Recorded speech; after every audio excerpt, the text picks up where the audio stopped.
Anak, tumakas ka na. Tumakbo ka hanggat kaya mo. Huwag na huwag ka magpapahuli sa mga lalaking yon, ha?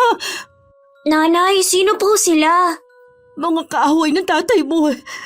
Kaya kailangan natin makatakas dito dahil maging tayo, papatayin nila. Nay, natatakot po ako.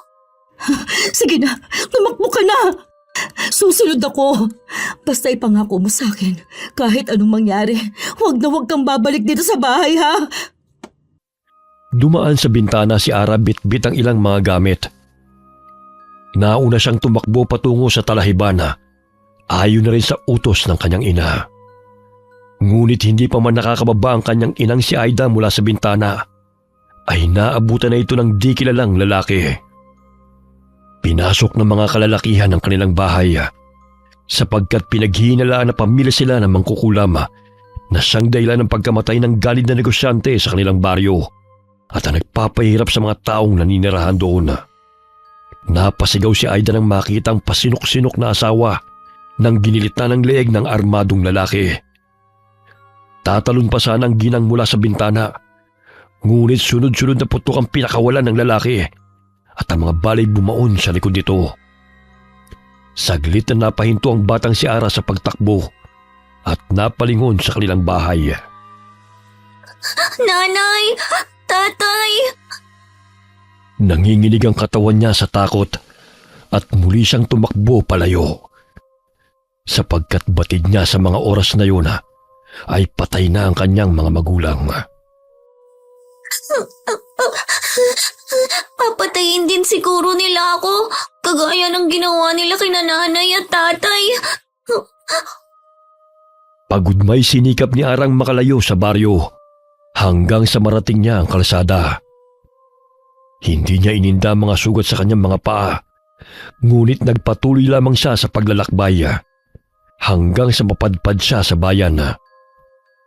Nakaramdam siya ng pagkahilo at kusang bumagsak ang kanyang katawan dahil sa pagod.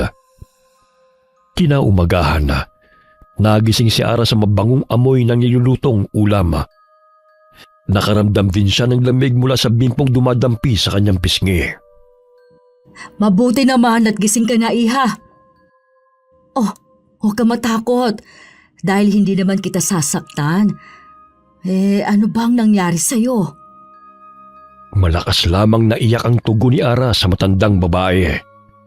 Kaya't pinatahan siya nito at hinaplos ang kanyang buhok. Huwag ka nang umiyak, iha. Ligtas ka sa bahay na ito. Kumain ka na muna dahil alam kong pagod at gutom ka. Mabuti na lamang at si Berta ang nakakita sa'yo sa labas ng gate. Marami pa namang loko-loko sa kalsada. Ilang sandali tumahan sa pag-iyak si Ara at marahang lumapit sa mesa. Gutom na gutom siya, kaya't agad niyang sinunggaban ang pagkain. Ako nga pala si Vilma. At ikaw, anong pangalan mo, iha? Bahagyang napatingin lamang sa matandang babae si Ara, ngunit hindi pa rin siya nagsasalita. Iha, huwag kang matakot sa akin. Kapag may kailangan ka, sabihan mo lang ako o di kaya si Berta. Dalawa lang naman kami rito. Ang pamangkin kong si Isabela minsan lang umuuwi rito. Tumango si Ara bilang tugon sa ginang. Mababanaag pa rin ang takot at pangamba sa kanyang mukha tuwing kinakausap. Tuwing gabi balisa at binabangungot si Ara. Madalas niyang napapanaginipan ang karumal-dumal na sinapit ng kanyang mga magulang sa kamay ng mga taong pumatay sa mga ito. Napabalikwas siya ng bangon at muli na namang umiyak. Nanay!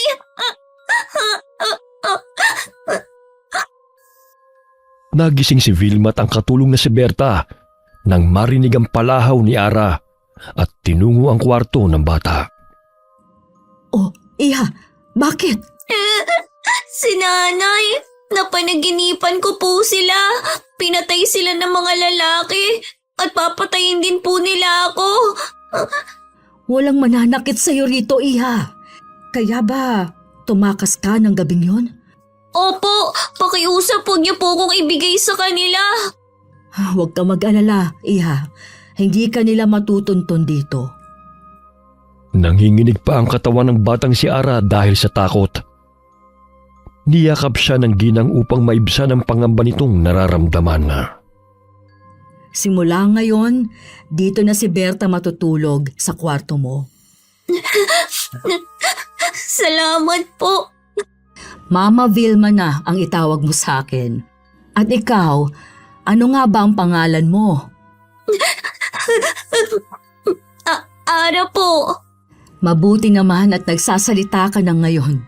Huwag ka matakot ha, dahil nandito kami ni Berta para sa'yo, iha.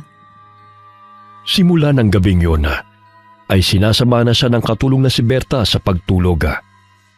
Unti-unting naging panatag ang kalooban ni Ara sa mga taong kumupkup sa kanya. Bagamat madalas niyang tinatabi sa pagtulog ang bag na ibinigay sa kanya ng namayapang ina at hindi rin niya ito pinapahawakan sa iba. Habang mahimbing na natutulog si Berta, binuksan niya ang bag at kinuhang lumang libro at ilang mga gamit. Ito yung libro ni nanay na ginagamit niya sa pagdarasal at panggagamot. Magagamit ko raw to balang araw. Sino kaya ang pumatay sa kanila? Hindi naman kami masama Dali-daling iniligpit niya Ara ang mga gamit nang mapansin na kumilos si Berta. Inilagay niya yun sa ilalim ng kanyang unan at muling bumalik sa pagtulog. Kinabukasan, habang nag-aalmusal, nagulat si Vilma nang pumasok ang kanyang pamangkin na si Isabela sa pintuan. May mga dalang maleta at pasalampak na umupo sa sopa. Oh, bakit hindi ka nagpasabing uuwi ka? Kailangan pa ba yun, Ma?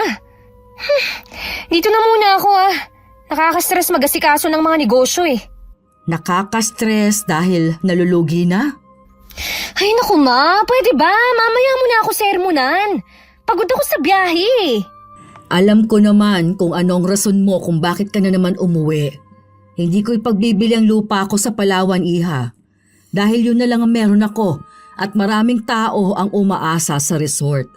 Oh, nalulugi na rin yun, di ba? Kaya bago pa malugi ng lubusan, ibenta na natin. Hanggat may nagkaka-interes pang bilhin yun. Ilang beses ko nang sinabi sa'yo, Isabela, na ayoko sa proposal mong yan. Inampo ni Vilma ang pamangkin na si Isabela mula nang mamatay ang ina ng dalaga. Wala na rin itong kinagis ng ama dahil binuntis lang ang ina nito at iniwan na. Matandang dalaga si Vilma, kaya ito na ang kinikilalang ina ni Isabela. Dahil sa kasipagan ng ginang, ay may mga negosyo itong salon, sari-sari store, at ang matagalan nitong pinakaiingatan ay ang resort sa Palawan na pagmamay-ari pa ng mga magulang nito. Ngunit kung gaano kabait si Vilma, ay gano'n naman kamalditang ampo nitong si Isabela. Nalulung din ito sa sugala, dahilan na malugi ang ibang negosyo na pinaubaya sa kanya ng tiyahin. Ma, baka naman pwedeng makahingi ng pera Wala na kasi akong allowance Tsaka yung salon, hindi na kasi kumikita Nagsialisan po ang mga tao ko. Ay nako, Isabela. Ilang beses kong sinabi sa'yo na walang mabuting idudulot yung pagsusugal mo. Tumawag sa akin ang tauhan mo nung isang araw. Hindi mo raw sila pinapasweldo ng 2 buwan? Marami naman daw kayong customer. Anong marami? Konti nga lang Tsaka ang dami pang nagsusulputan na salon. Ang sabihin mo, inubos mo na naman ang pera sa bisyo mo. Wala akong mapapahiram sa'yo dahil pinadalahan ko na ng pera mga tauhan mo. Kawawa naman ang mga empleyado. Nagtatrabaho pero hindi mo man lang sila pinapasweldo ng maayos. Sige na, Ma. Pahiramin mo na ako ng pera Natuon ang pansin ni Isabela kay Ara na nooy kumakain ng almusal. Napataas ang kilay nito bago nagsalita. Sinong batang yan? Bagong ampun mo? Si Ara. Mahigit 1 buwan na siya rito. Sa susunod na pasukan pag-aaralin ko siya. Ay nako, baka sindikato ang batang yan, Ma. Hanggat maaga pa, palayasin mo ang batang yan. Dito na siya titira at hindi siya miyembro ng sindikato. Ang bait-bait nga niya eh. Mas marunong pa siya sa mga gawaing bahay kaysa sa'yo. Magpapahinga na muna ako sa kwarto. Padabog na umakyat ng hagdan si Isabela, bit-bit ang mga gamit. Umuwi siya sa mansyon na tinitirhan ng tiyahin dahil tinakasan nito ang mga pinagkakautangan sa Maynila. Nalulung siya sa sugal at iba pang bisyo na kinasasangkutan din ng boyfriend nitong si Nelson. Maya-maya'y tumunog ang kanyang cellphone. Oh, ano na naman ba? Di ba sinabi ko na sa'yo na wag mo muna akong tawagan? Kakarating ko lang at ka na kagad. Kailangan na nating bayaran si Satur. 2 linggo lang ang palugit na ibinigay niya sa atin. Dahil kung hindi tayo makakabayad sa kanya, patay tayong 2. Gumagawa na nga ako ng paraan eh. Ayaw pang pumayag ni Mama Vilma na ibenta ang resort niya sa Palawan. Kakausapin ko siya ulit na ibigay na ang mamanahin ko. Dahil sa resort na yun nakasalalay ang pera na ipambabayad natin sa buwisit na Satur na yun. Agad nitong pinatay ang linya ng telepono at nahiga sa kanyang kama. Kailangan ko siyang kumbinsihin na bigyan ako ng pera. Kung hindi pa niya gustong ibenta ang resort, puwisit, may batang inampun na naman siya. May magiging kahati ako sa mamanahin kapag inampun niya ng legal ang batang yun. Hindi mapakali si Isabela sa kakaisip kung paano nito mababayaran ng mga taong kanyang pinagkakautangan. Kaya't gano'n na lamang ang pamimilit nito sa tiyahin upang bigyan siya ng pera. Ngunit nagmatiga si Vilma sapagkat marami na siyang ibinigay sa dalaga. Subalit hindi man lamang nito pinahalagahan ang bawat sentimong pinagkatiwala sa kanya. Ma, babayaran ko naman kayo kapag nakabangon muli ako ng negosyo ko eh. Kapos lang talaga ako ngayon. Wala na nga akong may papahiram sa'yo, Isabela. Ibigay mo na lang kaya ngayon ang mamanahin ko para hindi ko na kayo kukulitin. Buhay pa ako, Isabela. Pero yan ang iniisip mo? Anong klaseng bata ka, ha? Kailangan ko nga ng pera eh. Naiintindihan mo ba? Marami ka namang ari-arian, kaya ibenta mo na lang. Ang dami mo ng perang winaldas sa walang kwentang bagay. Binenta mo na nga ang lupang pinagkatiwala ko sa iyo noon sa probinsya dahil ang sabi mo, pagpapatayuan mo ng farm. Oh, nasaan ang pera nun? Ni isang kusing hindi mo ko binigyan. Dahil sinabi mo sa akin, may pinaglalaanan ka. O tapos ngayon, hihingi ka na naman. Hindi ako bangko na maya't maya ay magbibigay na lang sa'yo. Ang sabihin mo, madamot ka lang talaga. Kaya nga siguro hindi ka na nakapag-asawa eh. Dahil masama ang ugali mo. Bastos ka! Yan bang natutunan mo sa pagsama sa iyong mga barkada? Hindi ako nakapag-asawa dahil lahat ng responsibilidad na sanay ang mga magulang mong gumawa. Ako ang lahat na umako. Kaya wag na wag mong ipamukha sa akin ang bagay na yan. Galit na sinampal ni Vilma ang pamangkin. Ngunit sinampal din siya nito. Nanbitilat at namumula pa ang mga mata ni Isabela na sinabunutan nito ang tiyahin. Akala mo siguro hindi kita lalabanan, ha? Hindi porket pinapalamon mo ako. May karapatan ka ng saktan ako. Dahil sumusobra ka na at wala kang utang na loob. Matapos kitang pag-aralin at bigyan ng magandang buhay, ito pa ang igaganti mo sa akin. Hindi ka marunong magpahalaga sa lahat ng bagay na ibinigay ko sa iyo. Itinulak nito ang tiyahin kaya't nabunggo ang ulo nito sa kanto ng mesa. Dahilan na masugatan at mawalan nito ng malay. Yan ang dapat sa'yo! Buwisit ka! Kinuha nito ang pera at mga alahas ng tiyahin sa baga. Dahil hindi pa ito nakontento, hinalungkot pa ng dalaga ang kabinet at mga aparador sa kwarto ng ginang. Hindi ko siya maaaring patayin dahil mapapakinabangan ko pa siya. Kailangan ko lang siyang mapasunod sa lahat ng aking kagustuhan para magkapera ako.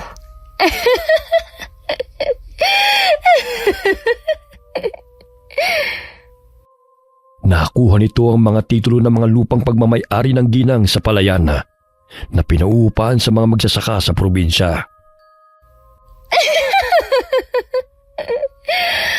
Sineswerte ka nga naman, oh. Malaking pera to. Ilang sandali tinawagan ni Isabel ang nobyong si Nelson at sinabi nito ang kanyang mga plano. Matapos nilang mag-usap, ay dali-dali niyang itinali ang kamay at mga paa ng tiyahin habang wala itong malaya.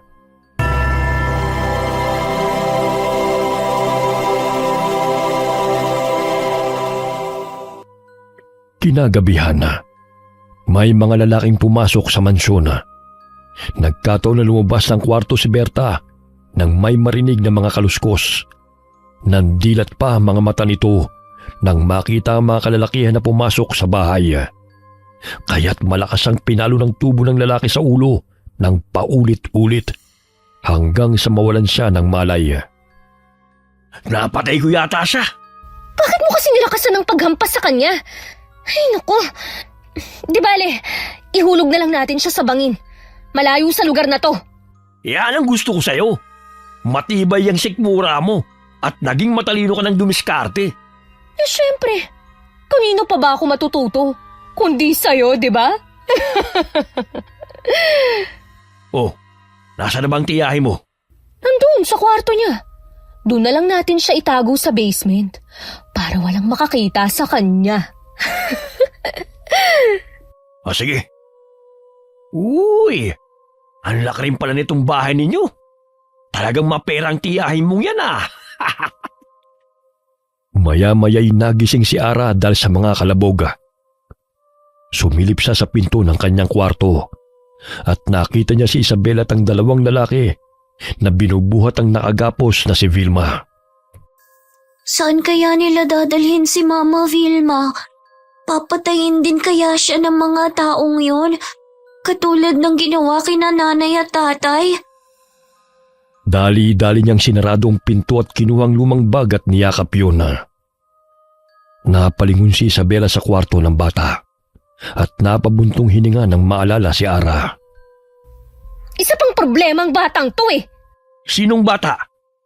Akala ko ba yung katulong at ang tiyahin mo lang ang nandito? Ang batang lansangan na inampu ni Mama. Papatayin din ba natin siya?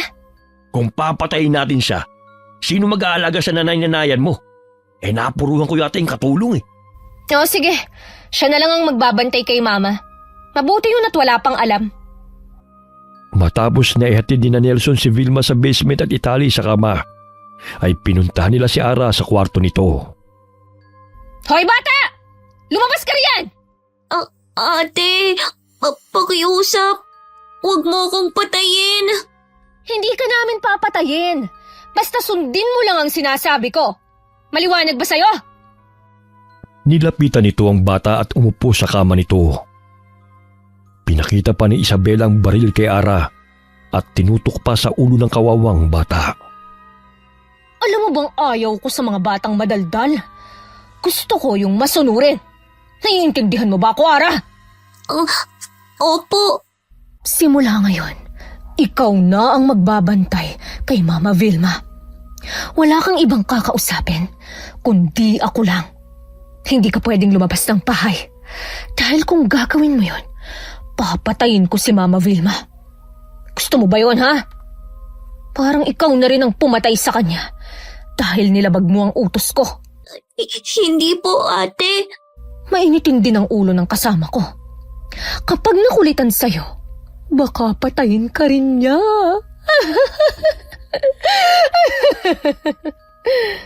O sige na, dalhin mo na yan sa basement.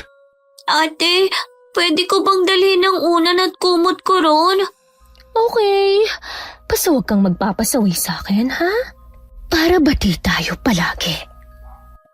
Dali-daling kinuha ni Ara ang kumot at bag na ginawang unan. Dahil sa punda niya inilagay ang baga upang hindi makita ng ibang tao ang kanyang gamit. Tinulak-tulak pa siya ni Nelson patungo sa basement, kaya't muntik-muntikan pa siyang madapa. Hayaan mo nga siyang maglakad, Nelson. Baka mahulog pa siya sa hagdan eh. Kawawang bata, nadamay pa. O ano? Ano na susunod mong plano ngayon? Siyempre, ibebenta ko ang ibang ari-arian ni Vilma para makabayad na tayo kay Satur. Mukhang pera din ng taong yun no? Hindi makapaghintay. Pagdating ni Ara sa basement, bumungad sa kanya si Vilma na nakakadena ang mga paa. Walang hiya ka, Isabela! Pagkawalan mo ako rito! Matapos kitang kupkupin, ganito lang ang isusukli mo sa akin! Tumahimik ka nga! Hindi ka naman malulungkot dahil makakasama mo pa rin naman ang isa mo pang ampon. Mabuti nga't hindi ko siya pinatay Pagkawalan mo ako rito, demonyo ka! Huwag mo akong galitin. Baka gusto mong sumunod kay Berta. Siya nga pala, sinabihan ko na ang gwardya mo na huwag nang bumalik rito. Dahil hindi na siya kailangan. Nag-hire ako ng bagong gwardya na magbabantay rito sa bahay. Ang sama mo, Isabela. Wala kang utang na loob! Malakas na sinampal ni Isabela ang tiyahin, kaya tumakbo si Ara sa ginang at niyakap niya ito. Tama na po, ate. Huwag niyo na pong saktan si Mama Vilma. Wow! Mama Vilma na ang tawag mo sa kanya, ha? Ay, nako, sige na. Gusto ko nang magpahinga. Basta ikaw na ang bahala sa matandang yan, ha? Dahil bukas, babalik ako rito. May papapirmahin ako sa kanya. Huwag na huwag kayong tatangkang tumakas, ha? Dahil hindi ako magdadalawang isip na patayin kayong dalawa. Sinipa pa ni Isabela ang ginang bago lumabas ng basement. Sumunod din si Nelson sa dalaga palabas ng silida. Marahang pinunasan ni Ara ang duguang noo at labi ni Vilma at niyakap niya ito ng mahigpit. Mama Vilma, totoo bang pinatay nila si Ate Berta? Hindi ko rin alam, Iha. Pero baka totoong sinasabi nila. Dahil sa mukha pa lang ni Isabela, hindi malabong mangyari yon. Malaki talagang ipinagbago niya. Mula nang malulong siya sa sugal at sa mga bisyo niya. Hindi na siyang dating Isabela na inalagaan ko. Gagawa po ako ng paraan upang makatakas po tayo rito, Mama. Hindi na nakakalabas ng basement si Ara kung hindi sila pagbubuksan ni Nelson. Bantay sarado rin ang bawat galaw nila. Hoy, bata! Magluto ka na sa kusina. Nagugutom na ako. Tsaka ipagtimpla mo rin ng kape ang mga kasamaan ko, ha? Opo, kuya. Dalhan mo rin ng pagkain si Vilma. Hindi siya pwedeng mamatay. Napangisip ang lalaki na dinuro-duro ang noo ng bata. Sa edad na 9 na taong gulang ay maalam na si Ara sa gawaing bahay, maging sa pagluluto, dahil sinanay siya noon ng kanyang ina. Madali rin siyang natuto sa paggamit ng gas stove at iba pang gamit sa mansyon sa tulong ni Berta. Hindi kami basta-basta makalalabas ni Mama Vilma dahil may bantay din sa gate. Kailangan kong gumawa ng paraan upang makatakas kami rito. Ang salbahe nila. Palagi nilang sinasaktan si Mama. Matapos makapagluto ng agahan, ay inihain ni Ara ang pagkain sa mesa. Ginawa siyang katulong ni Nelson at Isabela. Sinunod niya ang lahat ng pinag-uutos ng dalawa upang hindi sasaktan ng mga ito. Mama Vilma, ito na po ang pagkain mo. Magpalakas po kayo dahil gagawa ko ng paraan para makatakas tayo rito. Paano mangyayari yon, Ara? Pati cellphone ko kinuha nila. Nakakadena pa ako. Wala tayong laban sa kanila. Tsaka, pinalalabas si Isabela na pumunta ako sa Amerika. Pinapirmahan niya ng sapilitan ng ilang dokumento sa akin upang maibenta niya mga lupain ko. Napakasama niya, Ara. Hindi naman ako nagkulang sa pangaral at pagbigay sa kanya ng lahat ng kailangan niya. Bakit naging sakim siya? Huwag kayong mag-alala. Matatapos din po itong paghihirap nyo. Sinubuan ni Ara ang ginanga. Awang-awa siya kay Vilma dahil puno ng pasa at sugat na ang katawan nito. Sapagkat sa tuwing hindi ito papayag sa kagustuhan ni Isabela, ay binubugbog siya at hinahampas ang latigo ni Nelson. Ang ibang dokumento ay pineke pa ni Isabela sa tulong ng binayaran nitong abogado. Napako ang tingin ni Ara sa bag na nakabalot sa punda ng unan. Kinuha niya yun at inilabas ang mga gamit. Naroon ang maliit na garapon na naglalaman ng abo, uling nakawangis ng lapis, lumang libro at ilang bote ng langis. Meron pala akong langis dito, Mama Vilma. Gagamutin ko po ang mga sugat ninyo. Salamat, Iha.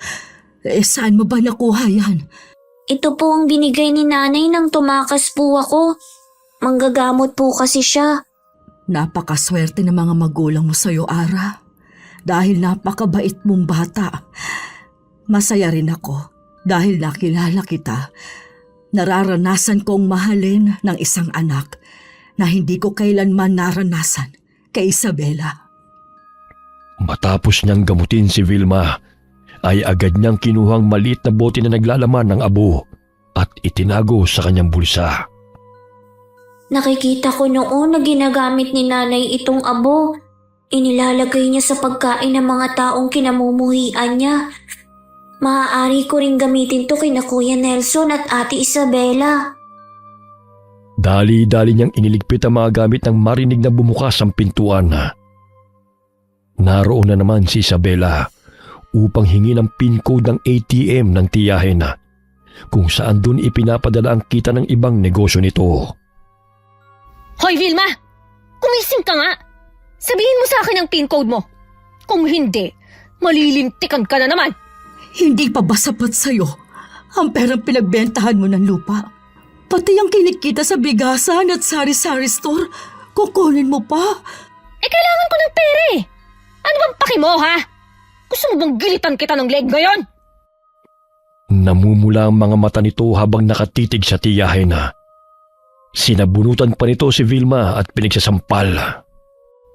Ba't ginugalit mo talaga ako, ha? Pati yung si Ara malilintikan sa akin yan kapag hindi mo sinabi ang PIN code. Kinuha nito ang latigo at akmang iyahampas sa bata. Ngunit malakas na sumigaw si Vilma. Sige na, sasabihin ko na. Huwag mong saktan si Ara.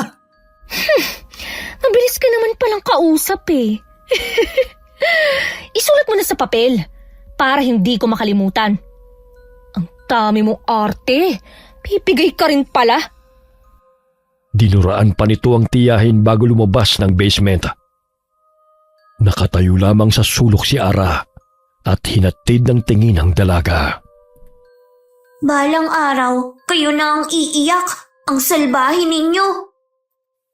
Agad niyang nilapitan ang umiiyak na ginang at niyakap. Walang salita ang kumawala sa bibig ni Ara. Ngunit malakas ang kabog ng kanyang puso at nananaig ang kagustuhan niyang makapaghigante sa mga taong nanakit sa kanila. Dumating ang oras ng pagluluto niya sa kusina. Sa tuwing maghahain siya ng pagkain at inumin, ay binubudburan niya ng kaunting abo ang pagkain ni na Isabela at ang mga kasamahan nito.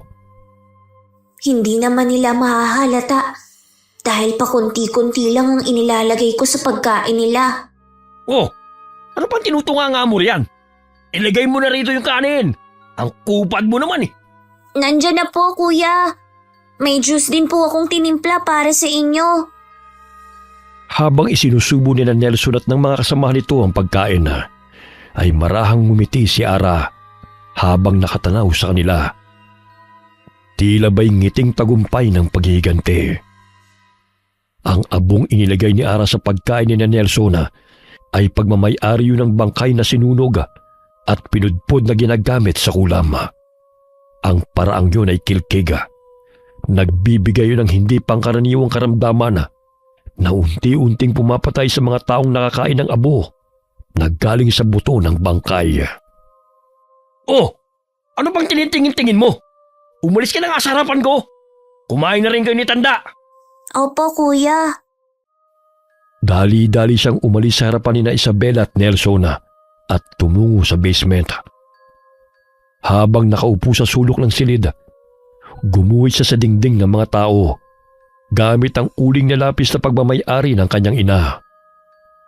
Binuklat niya ang libro at isa-isang binasa ang mga kataga na nakasulat doon. Hindi man yun naiintindihan ni Ara, ngunit tila ba'y nagkaroon siya ng lakas. Binasag niya ang baso at ang bubog nun ay sinaksak niya sa ginuhit sa pader. Dahilan na mapayuko si Nelson dahil bigla na lamang sumakit ang ulo nito. Aray! Ang sakit ng ulo ko! Hindi ka na kasi natutulog eh. Dahan-dahan lang kasi sa pagsinghot. Marami pa tayong stock dun oh. Lingid sa kaalaman nila na kinukulam na sila ni Ara. Sa tuwing pinagtitimpla sila nito ng kape, ay nilalagyan nito ng abo ng bata. Araw-araw niya yung ginagawa hanggang sa makaramdam na ng panghihina at kakaibang sakit sa katawan ang mga taong nagpapahirap sa kanila. Napasigaw si Isabela nang mapansin na nagkasugat-sugat ang kanyang hita. Kumalat yun sa kanyang tiyan hanggang sa likod. Patakbo nitong tinungo ang kinaroroonan ni Nelson upang humingi ng tulong. Ngunit nandilat ang mga mata nito nang makita ang sitwasyon ng nobyo. Nelson! Anong nangyari sa mukha mo? Hindi ko alam. Kanina malita pantal lang to eh. Pero biglang dumami. Ang sakit din ng tiyan ko. Sina Romit Ernie nagsusuka rin. Baka nilalason tayo ng batang yun. Imposible yun. Dahil wala namang laso sa kusina eh. At wala siyang pagkukunan noon. Dali-dali silang nagpagamot sa ospital. Ngunit hindi alam ng doktor kung anong sanhi ng pagsusuka ng dalawa nilang kasamahan. Dahil normal naman ang laboratory test ng mga ito. Maging sila Nelson at Isabela ay antibiotic lamang nireseta sa kanila. Dali-dali silang nagpagamot sa ospital. Ngunit hindi alam ng doktor kung anong sanhi ng pagsusuka ng dalawa nilang kasamahan. Dahil normal naman ang laboratory test ng mga ito. Maging sina Nelson at Isabela ay antibiotic lamang nireseta sa kanila. May maligno yatang nakatira sa bahay niyo, Isabela. Parang wala naman. Pero kakaiba naman ang sakit na dumapo sa atin. At sabay-sabay pa talaga tayo. Habang tumatagal sa ospital, palala ng palala ang kalagayan nilang apat. Hindi mawari ng mga doktor kung anong sakit ang dumapo sa kanila. Dahil tila ba'y kinakain ang kanilang mga laman at natutuyot ang kanilang mga balat. Samantala, naiwan sa bahay sina Ara at Vilma. Kaya't nagkaroon ng pagkakataon si Ara na hanapin ang susi ng kandado na nakakabit sa paa ng ginang. Hindi rin siya makalabas ng bahay dahil kinandado ni Nelson ang lahat ng maaaring daanan niya. Ngunit binasag niya ang salamin ng bintana sa kusina hanggang sa makalabas siya ng bahay at tumungo sa gate. Pinukpok niya ng bato ang gate upang makalikha yun ng ingay. Ilang sandali nakaagaw yun ng pansin sa mga taong dumaraan hanggang sa tulungan siya ng mga ito. Mama Vilma, malaya na po tayo. Makakalabas ka na rito. Paano nangyari yun, anak? Nasaan ba sina Nelson at Isabela? Wala po sila rito. Ilang araw na silang umalis pero hindi pa po bumabalik. Kaya humingi na po ko ng tulong sa mga tao. Dinala sa ospital si Vilma upang magamot ang kanyang mga sugat at latay.